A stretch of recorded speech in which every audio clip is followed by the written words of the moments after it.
안녕하세요. WM 연구소 문소장입니다. 자, 오늘 영상의 주제는 우리가 자산 관리를 하는 데 있어서 열심히 일을 하고 지출을 아껴서 하고 그리고 돈을 열심히 모아서 잘 불리는 것도 방법이겠지만 우리가 갖고 있는 거를 잃지 않는 것도 중요한 방법 중에 하나입니다. 그 중에 제 고객 중에서도 실제로 사람이 좋으셔서 지인들한테 돈을 빌려준다든지 그렇게 했는데 갚는 사람이 부담스러울까봐 갚으라고 말도 잘 못하고 그렇게 해서 돈을 1, 2천 쉽게 못 받고 이런 분들을 종종 봤어요. 그래서 오늘의 영상은 빌려준 돈이나 받아야 될 돈을 잘 받는 방법에 대해서 이야기하겠습니다.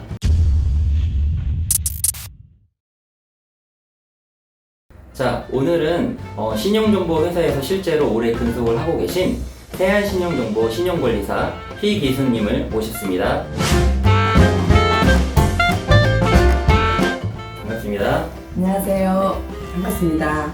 저는 20년째 신용관리사로서 신용정보에서 근무를 하고 있고요. 현재 세안신용정보 서구지사에서 일을 하고 있습니다. 네, 반갑습니다. 네, 반갑습니다.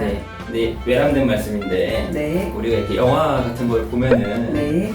신용정보회사, 그러니까 채권 추심을 하거나 하는 거잖아요. 네. 그러면 영화 같은 거 봤을 때 이렇게 좀 깡패가 집에 찾아오고 아니 월사금 따박따박 받아 드시면서 이러면 안 되죠. 그걸 많이 봤어요. 네. 그렇게 하는 건 아닌지 아마 저 말고도 그 많은 분들이 보시면 궁금해할 것 같은데 너무나 선입견일까요? 영화입니다. 네. 영화이고요. 저희 신용정보회사는 제가 일단 우리 회사 업을 잠깐 말씀드리자면 못 받은 돈 받아드립니다. 아마 현수막도 간간히 보실 겁니다. 네. 거기에 허가업체라고 되는 게 신용정보회사 분들이 내시는 거고 네네. 개인 간의 대여금, 여기 사원거래상의 물품 대금, 공사 대금 이렇게 못 받은 거에 대한 거를 네네. 저희가 나라에서 허가를 받아가지고 하는 회사가 신용정보 회사입니다. 네. 그 중에 한 회사가 세안신용정보고요. 네네. 거기 소속해서 일을 하고 있습니다. 네. 그럼 어떻게 합법적이라고 하셨는데 그래서 제가 못 받은 돈이 있는데 이렇게 도움을 받게 되면 집에 깡패가 찾아오고 하는 거는 그러면 아닌 거죠? 그렇죠. 네.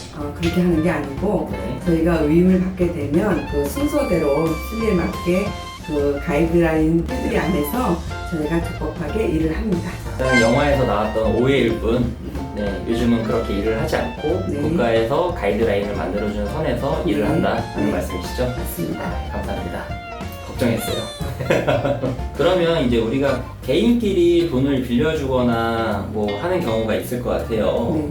근데 이제 잘 갚아주시면 문제가 되지 않는데 갚아주시지 않을 때에는 저희가 이제 얼른 갚아달라고 얘기를 해야 되잖아요. 그렇죠. 그리고 잘 갚아주시면 문제가 안 되겠지만 어떻게 얘기를 해도 갚아주시지 않으면 이제 아마 신용정보 회사의 도움을 받아야 될 것 같아요. 네. 그래서 우선은 빌려줄 때 어떻게 하면 좀 예방을 잘 할 수 있는지 좀 알려줄 수 있으세요? 우리가 살아가다 보면 네네.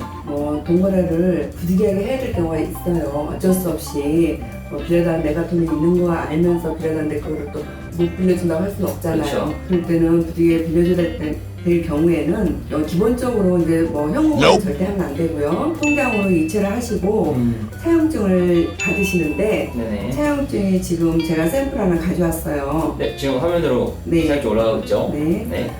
육하 원칙에 준해서 차용증을 받으시고 실은 차용증보다 더 좋은 거는 공정증서라고 있거든요. 네. 공정증서라 해가지고 판결과 같은 효력이 있는 집행 권한인데요. 네네. 3년짜리, 5년짜리, 10년짜리 공정증서가 있는데 그 중에서 제가 더 권하는 거는 10년짜리 금전소비자 공정증서를 네. 같이 받으면 너무 감사하고 그쪽에다 얘기해가지고 네. 그리고 그게 어렵다고 하면 차용증이라도 정확하게 아까 말씀드린 육하 원칙에 대한 거 다 넣어가지고 명시해서 받아두면 나중에 그게 이제 법적으로 소송할 때 근거 자료가 될 수 있습니다. 자, 그러면 빌려줄 때 네. 우선은 빌려줄 돈이 있어야겠네요.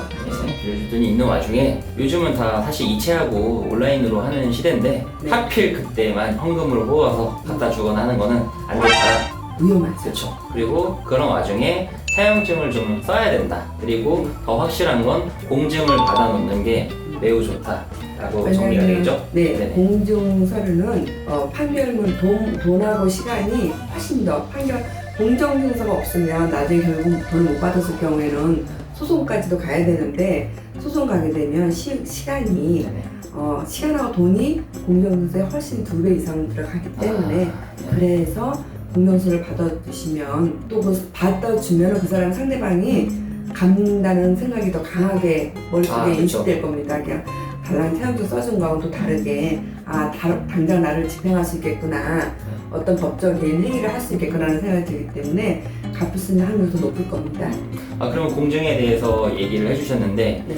공증을 받으니까 빌린 사람도 좀 제대로 갚아야 된다고 마음을 더 가질 것 같다. 그리고 추후에 혹시 문제가 돼서 소송을 가게 될 시에는 시간과 비용을 훨씬 아낄 수 있는 근거 자료가 되니까 공증을 받을수록 더 확실하게 빨리 받을 수 있는 확률이 높아진다. 네, 그렇게 되죠? 네. 그렇지만 공증을 내가 빌려주면서 공증도 좀 합시다라고 하기가 좀 부담스러울 것 같은데 어떤 건가요?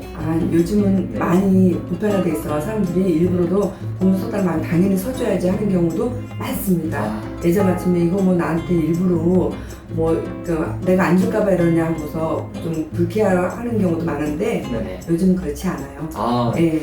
많이 사람들도 생각이 많이 달라지고 네네. 그래서 써주시는 분들도 의외로 많습니다. 네. 제가 이렇게 빌려줄 돈이 없어서 공증까지 안 가봐서 이렇게 외람된 질문을 좀 해봤습니다. 네. 감사합니다. 감사합니다. 그리고 이제 개인에 대해서는 얘기를 했어요. 네. 근데 요즘 시대가 스타트업도 늘어나고 있고 1인 기업도 늘어나고 있어요.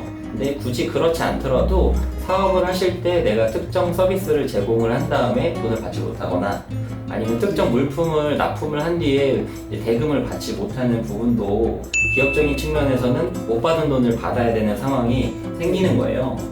네, 이럴 때는 좀 개인이 차용증이 있다, 이체를 해서 이력을 남겨라 라는 포인트가 있다면 기업 같은 경우는 어떻게 해놓으면 좋을까요? 기업자 같은 경우에는 기본적으로 세금계산서를 발행을 한다든가 네. 요즘 많이 발행하는데 그나마 또 영세 소상공인을 발행 안 하시는 분도 간혹 있거든요. 그러면 견적서라든가 계약서, 거래 명세표 아니면 거래 원장 등 거기에 관련된 서류만 있으면 그게 저희한테 위임이 가능하고요. 그걸 근거로 얘기하는 제일 중요한 거는 저희가 일을 해보니까 오래 거래하는 업체일수록 금액이 안 맞는 경우가 많습니다. 그렇죠. 잔액이요. 서로 사인이 안 맞아서. 예. 네. 그러니까 의뢰인은 나한테 도저히 1억을 받을 게 있어요, 물품대금이요. 근데 상대방은 다 갖고 나는 좀 7천밖에 안 남은 걸로 알고 있는데 왜 1억을 요구할까 하고 그래서 그런 분쟁이 종종 있습니다. 네. 그러니까 영업 상담할 때도 업체에 항상 늘 말하는 게 분기별로라도 매달 아니면은 분기별로라도 잔액을 서로 맞춰달라. 나중에 그래서 분쟁할 때도 시간이 판결할 때도 단축이 되는 거고 그래서 그 부분을 제가 좀 강조하는 부분이고요. 또 한 가지는 아까 개인 간의 대여금 말씀을 드렸는데 우리나라 법치국가고요. 네네. 소멸시효라는 게 있어요.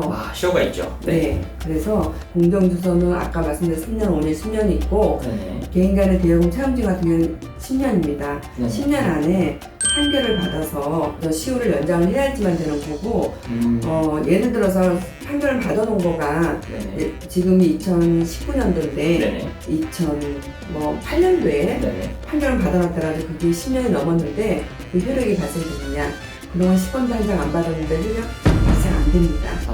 시효 지나면은 받을 수 있는 길이 없어요. 그러니까 마찬가지로 시효가 굉장히 중요하고요. 특히 상거래는 3년입니다. 상거래는 3년. 예, 물품 대금 3년 금방 가거든요. 준다 하는 거 3년 바로 가기 때문에 그 가기 전에 소송해서 시효를 연장하면서 나중에 받아도 되니까 일단은 시효를 살린 게 굉장히 우선입니다. 그렇네요. 빨리 못 받는 것도 아쉬운데 또 날짜 지나서 못 받으면 맞습니다. 많이 슬플 것 같아요. 네. 그러면은 네. 지금까지 얘기한 게 이제 결론은 이제 돈을 빌려주거나 어떤 특정 서비스 혹은 네. 물품을 이제 대줬을 때 우리는 돈을 다시 받아야 되는데 네. 서류를 제대로 쓴다든지 아니면 데이터를 잘 관리해서 중간중간 정산을 한다든지 이런 얘기는 사실 좀 예방을 잘하는 방법일 것 같아요. 그렇죠. 근데 예방을 아무리 잘했음에도 불구하고 문제가 됐을 때는 이제 신용정보회사의 도움을 받아야 된다고 보거든요. 네. 그래서 저희가 이제 위임을 하게 되면 네. 보통 어떤 식으로 업무가 진행이 되죠? 네. 저희는 이제 위임을 받으면 채무자한테 우편을 보냅니다. 네. 1차적으로 위임이 들어왔다는 거를 알리고요. 그 다음 전화 통화하고 찾아가고 소송해서 네. 판결도 받기도 하고 여러 채무자마다 해나가는 행위가 다 다르거든요. 그쵸, 케이스가 예. 다양하겠죠. 그래서 네. 우리가 기본적인 정보조회도 다 할 수 있고 다 해서 그 사람에게 적법하게 압박을 가하면서 추심을 해서 회수를 합니다. 그러는 압박을 적법한 선에서 필요하죠. 예. 선한 압박이잖아요. 받아야 될 거 받는 거예요. 당연한 거거든요. 물건을 줬으면 돈을 받아야 되는 게 맞는 거고 네.